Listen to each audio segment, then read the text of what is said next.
mais à l'habillement, à l'ameublement, les fonctions étaient assez diverses. Et tout à l'heure, j'ai oublié de mentionner que certains tissus archéologiques que nous avons vus sont conservés dans des trésors d'église, étaient tellement précieux qu'ils étaient à préserver des reliques.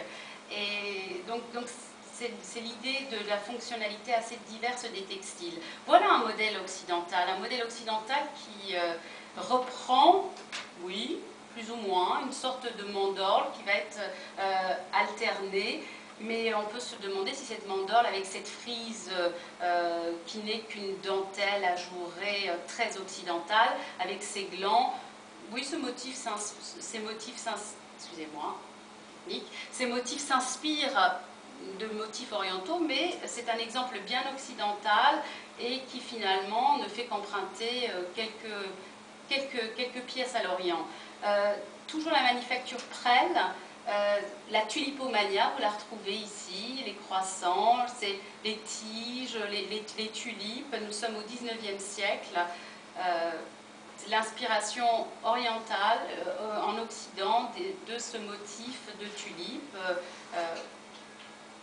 Voilà un autre velours ottoman. Ça nous permet, dans cette thématique de nature, eh bien, nous avons également, en dehors des fleurs, etc., vous avez le fruit, la grenade, le pomme de pin. Il est dit que le motif même du pomme de pin vient de l'Orient. Vous avez toujours ces exemples de velours magnifiques de l'Empire ottoman, cette grenade éclatée à l'intérieur d'une mandorle. C'est également le moment pour moi de vous dire que non seulement la datation, mais surtout l'attribution de ces textiles, que ce soit à l'Orient des Ottomans ou aux ateliers vénitiens, est parfois extrêmement difficile. C'est-à-dire que la proximité là est telle qu'il est difficile de les attribuer à l'un ou à l'autre. Là, cette pièce est une pièce italienne.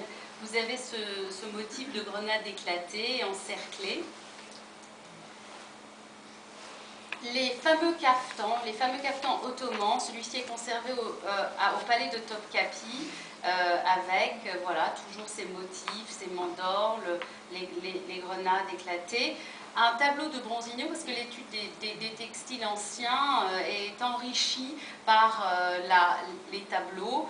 Bronzino, en 1545, peint Éléonore de Tolède et son fils. Elle porte, images. Elle porte donc un fabuleux velours ciselé, cette fois-ci qu'on attribue à des ateliers plutôt italiens, avec ce motif de grenade, de pommes de pin. Voilà. Toujours un exemple de l'Empire ottoman, un velours.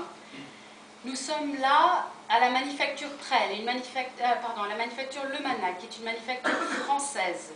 Il y avait qui a tissé à Tours des soieries. Cette manufacture, malheureusement,